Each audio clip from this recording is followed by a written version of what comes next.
For those of you who are just joining us, I'm here. My name is Tamika, and I'm the marketing manager at Yellowbrick. And I'm here with Michelle Lopez, who is the founder of Mask On, Mask Off, which is a brand that, first of all, we're supplying medical staff with masks. And then she turned that into a business. And now she's supplying the world with masks, so to speak. I've actually seen them around a few places, not just, so I think that speaks a lot. But I'm going to let you intro yourself, and then we'll go from there. Yeah, well, my name is Michelle. I'm from Milwaukee, Wisconsin. I've been in the fashion industry for kind of a long time. I started a kids streetwear brand in 2013 with a friend of mine called Mini Classy, and just really into fashion my whole life. I was brought up with a family of artists. My grandmother was a fashion illustrator in the 40s and 50s, and my dad is a commercial artist. My mom was a fiber arts teacher. So I kind of like grew up in that, and so that's kind of where I get my background and my history from with that. I have two daughters, a 17-year-old and an 8-year-old, husband, 2 dogs and a cat, and just been trying to make things work here, with this quarantine, push businesses forward and just try to make the most of it here from home. It's definitely been a challenge and very interesting. So past couple of months. No, I think everyone's been in that same boat for the past couple months. I don't even know if it's days, months, weeks. So how has the quarantine been for you? Let's talk from the beginning, because now I think we're in a whole other phase of the quarantine, but let's start with the beginning, how the transition was into trying to stay creative and, keep doing things and just trying to stay motivated during a time when everything was kind of we were unsure, or we're still unsure, but. Yeah, definitely. What was that like for you? Well, it was a challenge because with my kids' clothing company, we were about ready to go into production with a collection, and our manufacturer shut down. So we were like, okay, well, what are we going to do? There's nothing we can do. We can't even see each other at this point with my business partner, so it was very, unsettling. We didn't really know which direction we were going. And we had already sold through a lot of our spring summer collection that we had. And so, we're like, where do we go from here? So for me, when all of this started, it was hard to take myself away from the news. I was constantly watching it all the time and starting to get, freaked out, like what's happening, where are we going? Like, is this really happening to us? And so for me, it was like starting the mask business was just, it wasn't something that I had planned on doing. I wanted something to do in the house to take my mind off of what was happening and pull myself away from what else is going to happen, what's next, So for me, it was like more of like a distraction, and knowing that there was such a lack in the PPE and supplies for the first line responders and everything, I felt like I have all of the tools here to be creating masks for people. So I started making masks for like local hospitals and the police departments and clinics. And I think I donated like close to like 300, just sewing them myself. It was really hard too in the beginning to get the, supplies to be making these. So like elastic was impossible to get. So I ended up starting to use like straps, like a surgical mask. So it was just so you guys know, oh, yeah. I'm actually a consumer. So here's one. I like your pin on there. That's awesome. Thank you. I'm sorry. Go ahead. Oh, I was just going to say, it was just really hard to come up with the supplies. The CDC was saying that you had to have 100% cotton. And so like I had made all of these masks, and I found out that then that the fabric was like, 40 cotton and like 60 poly. And I was like, oh my God, I'm going to have to throw these all away. So I actually just donated them to somebody else. But trying to, scramble to find everything to start making that stuff was definitely a challenge, but it kept me busy and motivated. And then being able to see that it was actually helping these people and that they were so appreciative of it was just more motivation, to keep going. And so one of my friends was like, can you make me a Wu-Tang mask? And I was like, absolutely. So I threw a Wu-Tang, logo on there, and then it kind of just blew up from there. So, that's pretty much like where all of that came from, and just really trying to like make the most out of this negative, bad, weird situation that we're in. Just trying to, give people a voice. We're going to have to wear these masks. So being able to give people a voice and being able to wear something that makes a statement that is fashionable, was really my motivation. I just wanted to be able to give people an option instead of having to wear just the surgical masks or, whatever grandma was making down the block or whatever. So,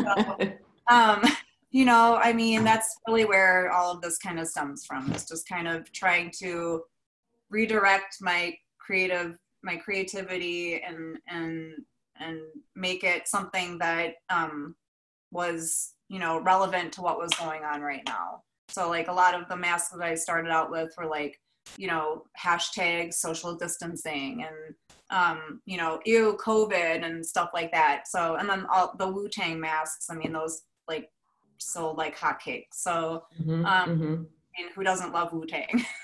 So that's really where all of that inspiration kind of came from for starting the business. Nice. So you are, okay, so let's rewind a little bit. You mentioned that you were the co-founder of the Mini Classy, right? Yep. So business and fashion is kind of in your DNA to begin with. How did the Mini Classy come about, and what was the motivation behind doing that? Aside from you having children and probably just, knowing what they wanted to wear, what you wanted to see them wear, but what was the motivation for doing that? Well, so my business partner and I met through our significant others. They're both in like the hip hop scene, or they were in the hip hop scene here in Milwaukee. And so it was funny because we realized that we both had gone to the same school for fashion design. We were just missed each other by like a year. And so we had always talked about doing something, but then my business partner ended up having a baby, and I had a baby shortly after she had her baby. So at that point we were like, I'm sick of putting my kids in the Gap or Old Navy, and everything was just so cheap that it would like fall apart really easily. And like, there's just well, back then it just wasn't like cool clothing. Like we're like in this scene, and we want our kids to stand out, and we wanted our kids to be able to express themselves through what they're wearing. So we just decided one day that we were going to start, because like harem pants were really big back then. So we started, we used $100.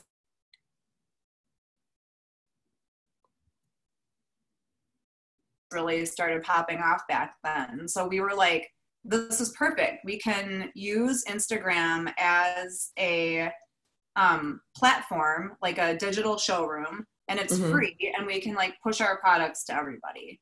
So we started out making just, like very limited runs of these harem pants for babies. And we had our Instagram and an Etsy shop, and that blew up really fast. And from there we started, we had a lot of people like in the industry that we had our eyes on, that we followed. And one of them was Ben Baller.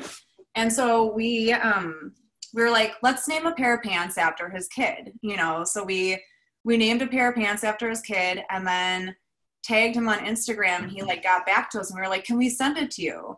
And he was like, absolutely. So he never got back to us, but then we were able to like go online and find out where his office was. And we were able to send him some pants for his kids. And so that's kind of like where all of that happened. We started to seed a lot of celebrities, and they really liked our stuff. And we had fun, funky names for everything that were, you know, just cool. You know, we had like a baby Kanye leather harem pant. You know, there was like something about Kanye and leather pants or something that happened that I don't remember right now. But we've always like tried to make it fun. And, you know, so from there we got some reps. We got a rep in LA and then in New York, and just kind of kept growing from there. So we've had our stuff on the Kardashians and Blue Ivy and the twins, and, you know, just a ton of celebrities that, you know, really love our stuff. And so it's just been, you know, we've grown from there, but it's definitely been a struggle, you know. Having a fashion brand in Milwaukee, Wisconsin is, you know, we're not like a fashion forward city, Midwest, and it's very hard to, you know, be wanting to kind of get into the industry when we're stuck here in the Midwest, and, you know, everything's happening on the East Coast and the West Coast. So it's definitely been, we've had our good times and we've had our bad times. And, you know, we've been knocked off. I mean, we are the originators. I actually have a pair of pants here that I can show, but these are our denim pants. And, you know, we're not the first person to put a spike on something, but we're definitely the first person to put a spike on these pants. And, you know, from there, it has been like nonstop, you know, copying and biting the spike. And now you see the spike on everything. And unfortunately, there was nothing that we could do about it. You can't patent that because it doesn't have, you know, a function. So, you know, we've definitely struggled being a small business, but we're still pushing forward and trying to make the most of it. And like I had said before, our manufacturer had closed, and now they're open, but she's really booked right now. So we're just trying to kind of figure out what our next steps are. And we've got some pretty cool ideas happening right now that we're just trying to flush out. So excited for the future, for sure. It's gonna be exciting to see what you guys come up with. But you mentioned you were in streetwear for kids, and you also happen to be a student in the streetwear program that Complex and Parsons designed in conjunction with Yellowbrick. So how, even though you were already kind of embedded in streetwear and fashion, you decided to take the course. What was the deciding factor for you jumping in, and how do you think it's going to help you going forward? Well, definitely, I feel like the best advice that I've ever gotten was from people that are in the industry. So one of the people that we have, you know, really looked up to a lot since we started is Leah from Married to the Mob. And, you know, we ended up, my business partner was a huge fan of hers for a really long time before I even knew what Married to the Mob was. And so she introduced me to Married to the Mob, and we went to Agenda in Vegas, and they were showing there, and we had walked up to the booth and we were like, can we send some pants to your daughter, you know? So kind of been a mentor of ours, and so from there we've, you know, been able to meet a lot of different influencers and brand owners and people in the streetwear industry. And I feel like like I said, the best advice that you can get from somebody is from somebody that actually lives in that space, that is doing what you're doing. So when I saw the ads for the streetwear essentials, I was like, I have to do that, because in order to grow your business, you have to know what the next steps are. And for us being here in the Midwest, it's just, like I said, it's really hard to like get into that industry and mingle with those people. So for me, it was like a lot about learning what these you know, people in the industry, these experts, these brand owners, you know, what their advice is, what their experiences are, so that it will help us to make the right decisions moving forward.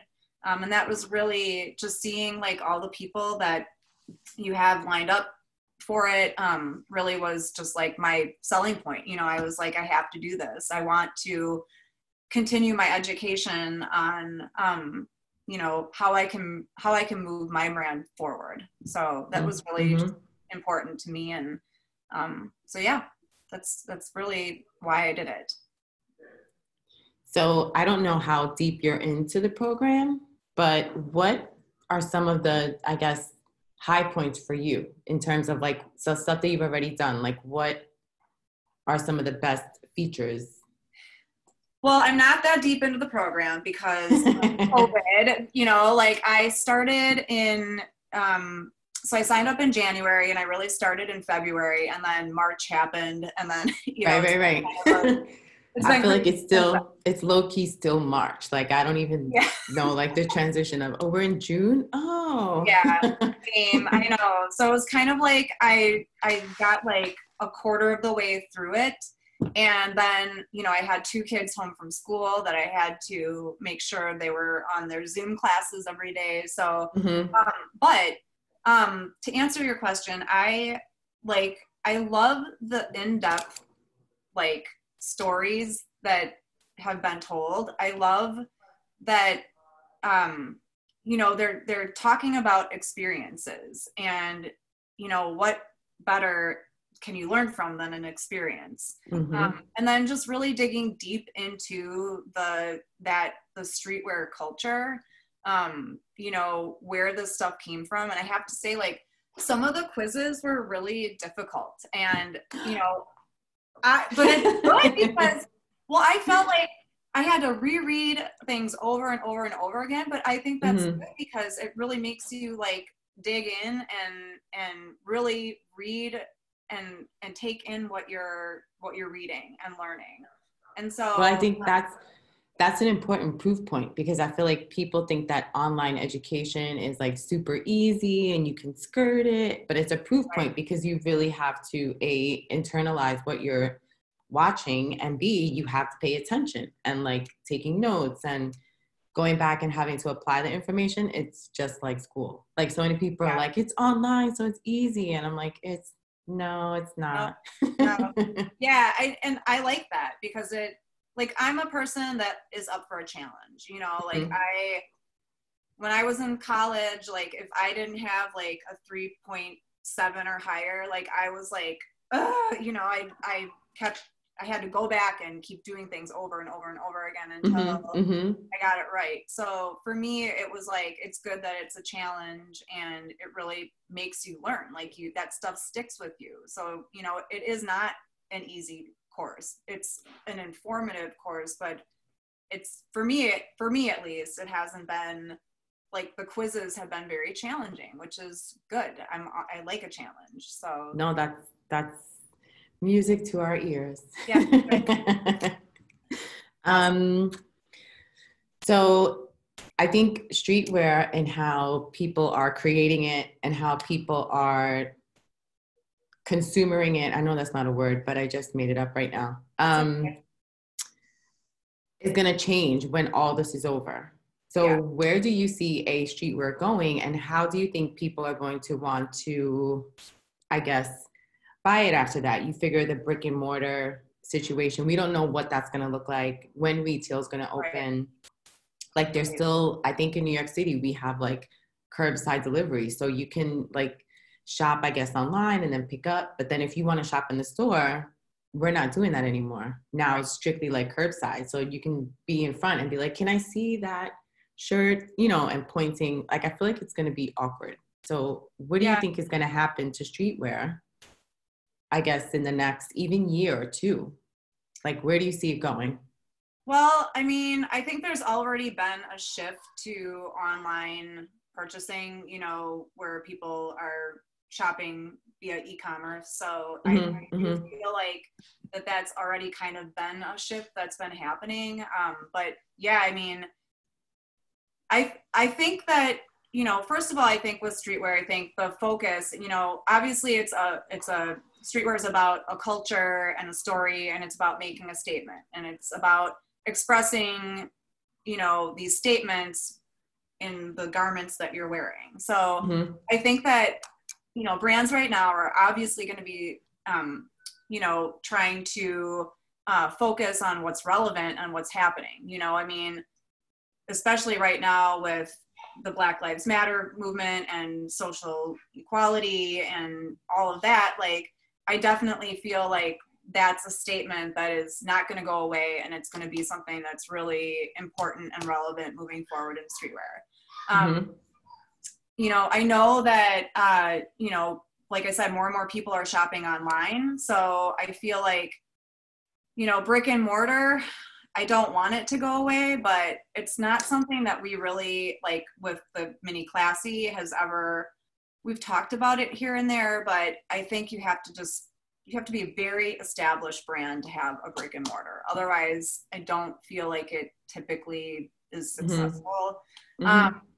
But also, I think like focusing on comfort and, you know, affordability, like for people that are having to work from home now, and, you know, like you need comfort. And streetwear's kind of always been about like a t-shirt and, you know, some comfortable pants or whatever, Mm-hmm. you know, Mm-hmm. but I just feel like it's even going to be more so about that moving forward.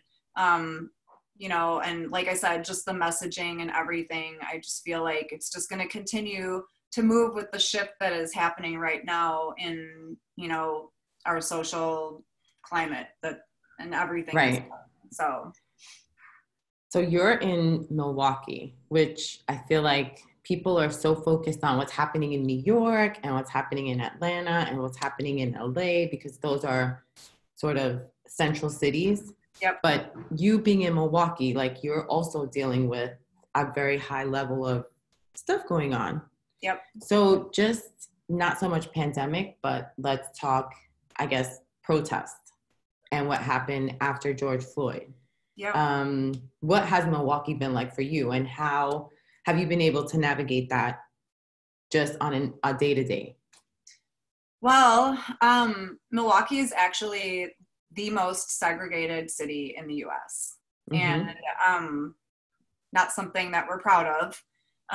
But unfortunately, that's how it is. We've got our city, and then we've got many suburbs around the city. And so it's extremely segregated. And so where I live currently is in Shorewood.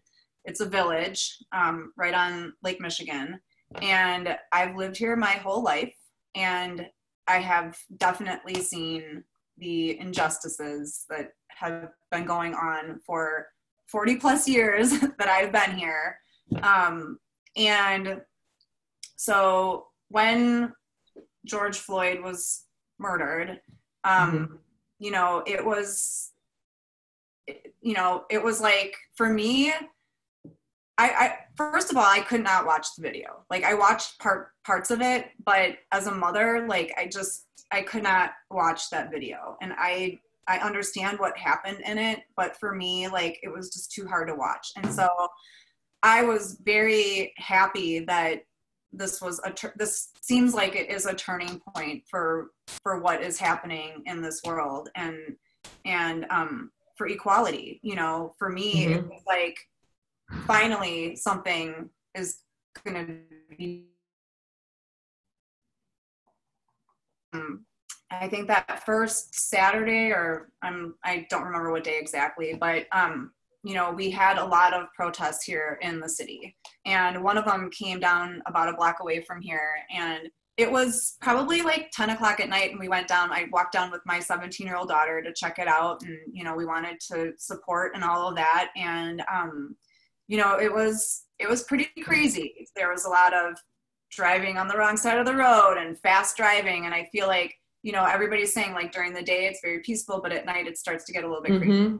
So we were definitely keeping our eye on what was happening, and there was definitely a point where we needed to leave because it started to get out of control. So they were stomping on a police car, and then they stole an assault rifle out of it. And this was like literally half a block away from where we were standing. So at that point, we just really were like, we're going to get out of here. There was also a curfew imposed on our village here. So, you know, the cops were coming, and it was insane. There were helicopters going around.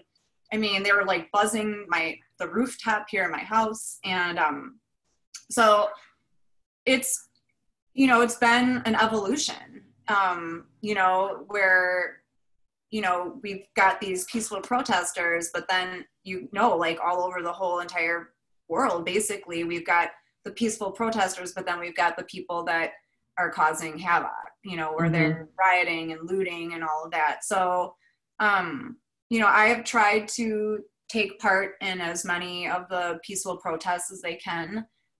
We did have one here in the village, and there were 5,000 people that showed up for it. Our village is 1 square mile. And like I said, having grown up here, it was extremely important and very moving for me to see the support and the people that showed up for that.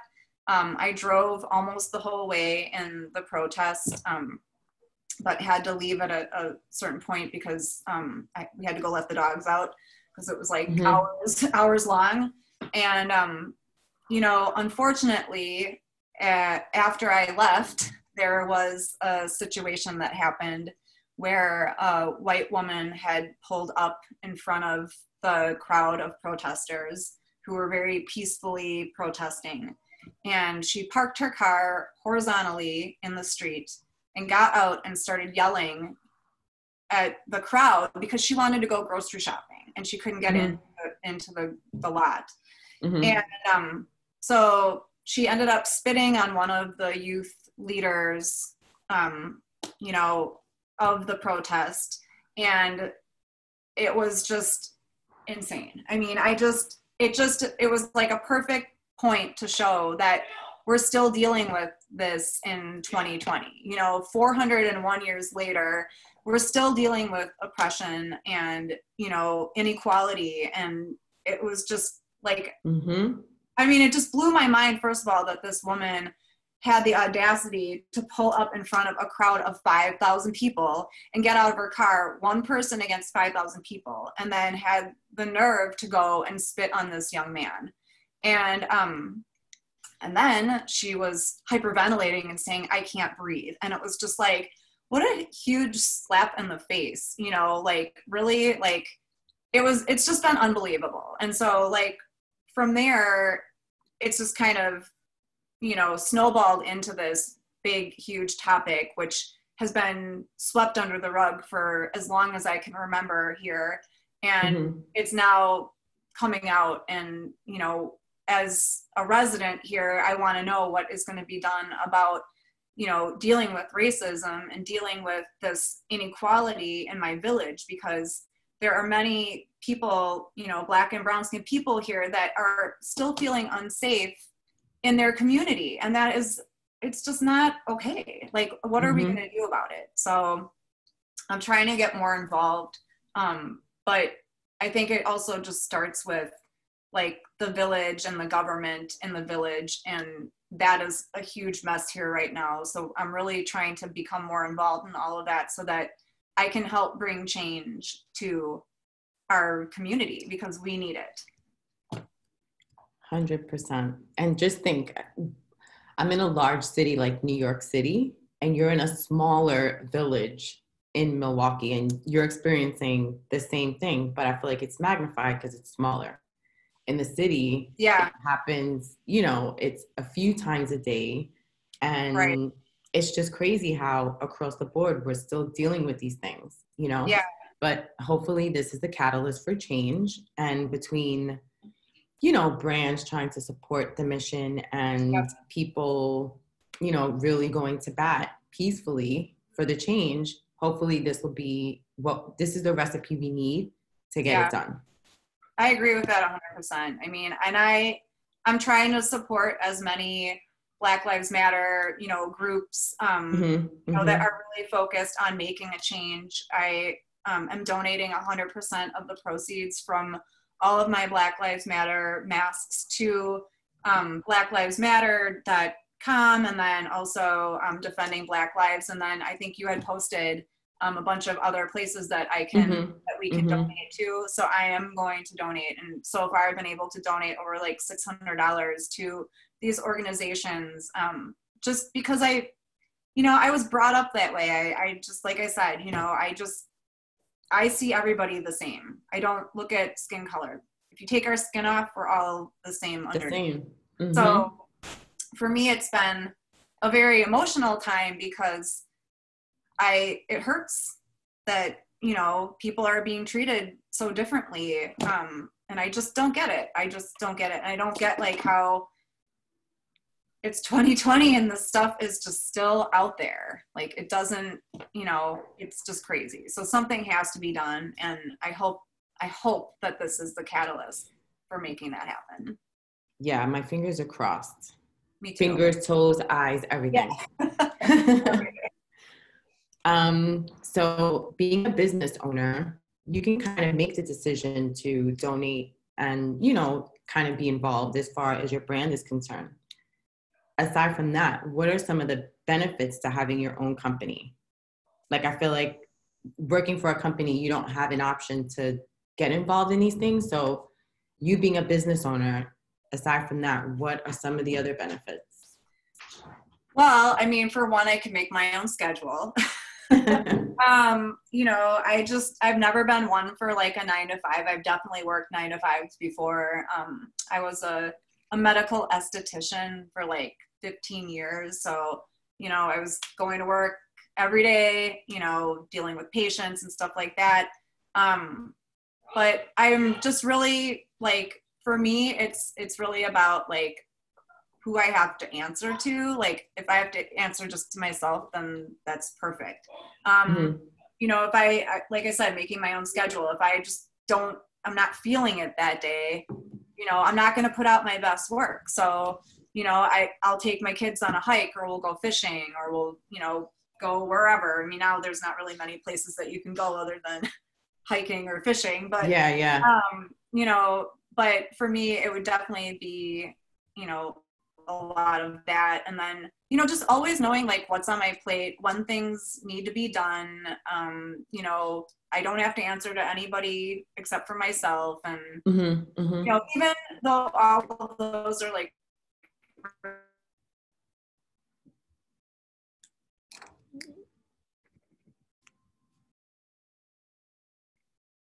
I have my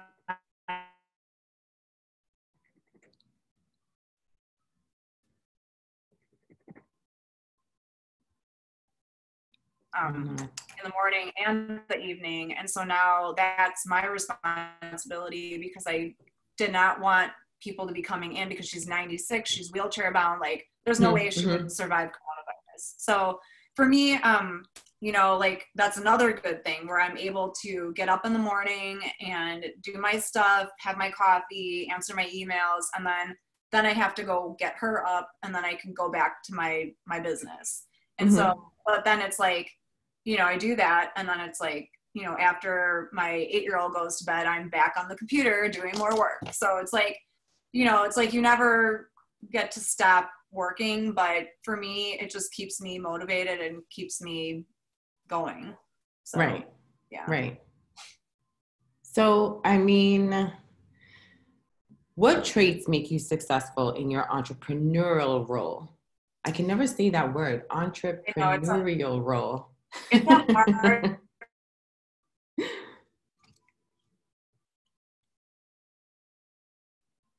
You have to not be afraid to go out there and do things that you're kind of uncomfortable with. But then also you have to be like determined. I'm very competitive. So like for me, it's all about like, just getting out there and trying to put out my best work.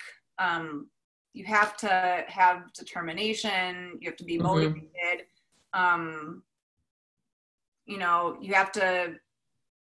You have to have some sort of, what am I trying to say? I can't think of the word right now, but you know, you have to like know what you're going for. You have to know what your goals are. Just really, I think those are a lot of traits that you need to have when you are, you know, an entrepreneur. I did not know anything about business going into this at all. And so, you know, with the mini classy, we had gone through an incubator program where you learn a lot about business. So like, I knew nothing about numbers and like all of that side of the business before, but now it's like we know everything about it. So you have to be willing to be able to learn that kind of stuff too, and to know what the big picture is and like what you can afford to do and what you can't afford to do. So let's say back when you guys started the mini classy and this streetwear course was something that was being offered. Is it something that you would have taken or something you would recommend other people to take if they're looking to start a streetwear brand or something of the sort? Yeah, I mean, absolutely 100%, because again, you can't get this information just anywhere. You can't like go type in Google like da da da da and then, you know, then it comes up. I mean, having that firsthand experience is like everything in the world. I mean, honestly, the fact that we are able to make, you know, become friends with people in the industry is really what helped us grow along the way, where we, you know, we went to school for fashion design, but we didn't learn about the business aspect of it. We didn't know about like all these different things that people in the industry who have already lived this or know and are, you know, can share with us. So I would 100% say that, you know, if you're thinking about getting into the industry, you should for sure, you know, take the class, because it's just a whole wealth of knowledge and experience that you cannot get any other way. What's in store? I guess future plans. I know I saw future plans for a different kind of mask on, mask on, mask off. Yep. So can you explain what that is and what made you make the change? I'm super excited, by the way. I'm already like plotting my order, FYI. Well, I think we all have to like evolve with everything that we do, right? So when this first started, I was only able to get the twill tape to make the straps, like a surgical mask. For me, you know, like I've tried different kinds of masks. I've tried the ear loop mask. I've tried ones that you tie. I've tried a couple other ones. And it's like, I guess it's all personal preference. I mean, I have long hair, so the ties kind of get in the way and, you know, for me, but the ear loops for me also really hurt my ears. So, but I want it to be convenient. And now that it's looking like we're going to have to be wearing these for a while, I wanted to kind of have that evolve. Like, I think you always need to be willing to evolve your products, you know, like with what's going on. So, and, you know, I mean, primarily the masks are to protect other people from yourself. But I thought, you know, why not add another layer into the mask? So now the CDC has come out with guidelines on their new recommendations for masks, which are 3 layers. One is cotton, one is a polypropylene type of filter, and then the other one is, they're saying it can be like, you know, a blend, so cotton and poly blend. And so really also just trying to think of convenience. Like a mask on is a little bit difficult, but like some people love that. Some people like that they're able to take it on and off like that. So I wanted to offer, you know, my customers different options, and more protection versus less protection, more convenience versus less convenience. And then also I'm adding a nose like wire there to kind of be able to make it form better to your face. And then the ear loops will be adjustable so that you can tighten them or loosen them, because like I said, like from the ones that I've worn in the past that are ear loops, I'm just constantly, my ears are hurting behind because they're just so sensitive for some reason. Mm-hmm. So Mm-hmm. just really being able to kind of address everything and offer like a wider variety of product to my customer. Mm-hmm. So that's kind of where I'm going with that. Just really trying to stick with the current recommendations from the CDC and, give people options. I'm excited. I can't wait. We have to start integrating them now into our everyday wardrobe. So I feel like it's important to have a variety, and B, if you're wearing them every day, you have to wash them. And then the disposable masks, they're littering. It's just creating more garbage. So now we're going to have masks, gloves. So this is the perfect solution also to that problem too.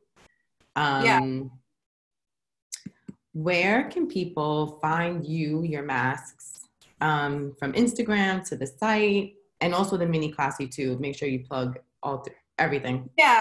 I also wanted to plug Mini Classy just really quick on, we've got kind of a cool project that we're working on since we weren't able to get into production. Like, we're hoping we can get some pants made, but we're going to be doing kind of a revival collection where we were able to find some garments from like the 80s and 90s, a lot of camo stuff for kids that on cotton. And we're working with a local artist here in Milwaukee that we're going to put some graphics on these things and create these little capsule collections. So, and then we can hopefully, like I said, if we can get some stuff into the manufacturer and get it produced, then we'll mix all of that together. So that'll be really cool. I think that that's coming soon, and you can check us out on the miniclassy.com online, and then the Mini Classy on Instagram and Facebook at the Mini Classy, whatever.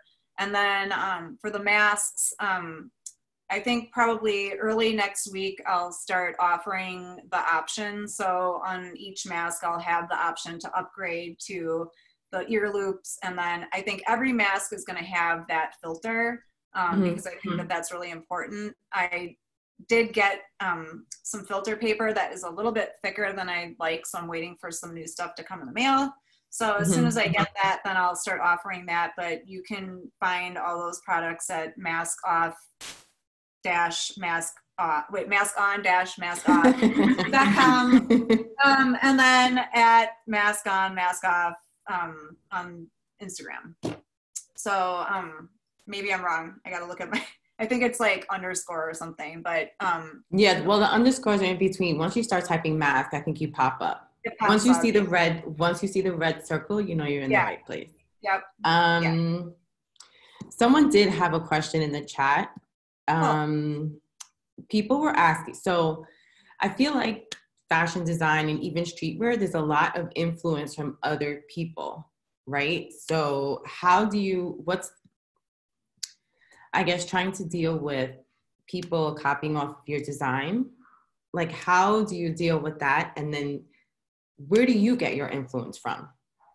You know what I mean? Because some people are influenced by what you did, and maybe you were influenced by what someone else did. So how can you navigate that? Because I feel like that's an ongoing problem. I feel like I've heard that kind of repetitiously in fashion and streetwear, whereas I did that first, and then the person's like, no, but I look up to you, so I did it too. So how do you kind of navigate that? I mean, obviously right now, there's just so many people. First of all, the streetwear scene is very oversaturated. And so, you see like Virgil does the, with Off-White with the quotation marks, like then everybody's doing that, everybody like or whatever. And so I think it's more or less like just taking cues from people that we look up to, brands that we look up to, what's happening in the social climate, what's happening around the world, and just trying to put that put it into your work. I guess, they say like, copying is the biggest form of flattery, but like, I mean, I guess, but like also it's just really frustrating because there's, first of all, with like the mini classy with the spikes and stuff like that, there's nothing we can do about it. You know, I mean, we would have like little tiny brands copying what we're doing and like just doing it in a really bad way that like is just insulting almost to like Fendi or, you know, whoever, like putting spikes on their stuff, which is kind of like, that's kind of cool. Mm-hmm. So it just, I guess it just depends. And just always trying to like evolve your product. For us, it's been difficult because it's like, you know, once we put the spike on the pants with the mini classy, then everybody was putting on the sleeves and on their hoodies, and like we didn't want to copy what they were doing. So it's been hard for us to like evolve that style, but it's such a solid style in itself, and the product speaks for itself because we really focus on our quality and the construction of the garments and the fabrics that we're using. You know, just making sure that what we're using and what we're putting out is like the best product out there that you can buy that fits into that category. Right. You know, and just really trying to focus, like I said, on what's happening and taking those cues and applying it to what we're putting out or what I'm putting out. So perfect. That's kind of where we go with that. Yep. Well, thank you guys for tuning. Wait, I think I see another one. So thank you so much for sitting with us today. I know there's a lot of different things going on, and this was actually kind of good because there's no news. We're just kind of talking and just trying to, you know, shed light on how to stay productive, I guess, and successful and focused even when everything is happening around us. You guys know where to check her out. Mask On, Mask Off, the mini classy. And this, if you know anyone who signed up to catch it, they can see the replay link is going to go out probably in the next couple days. So you can catch the conversation then. Any final words from you? Well, thank you. I really appreciate you giving me this platform to, you know, just talk about my brands and business and stuff that's going on in the world, and just really hope that things start changing for everybody, and, you know, just want this world to be a better place. So yes, thank you guys for coming, and we'll see you, I guess, soon. Yep. Bye. Thank you.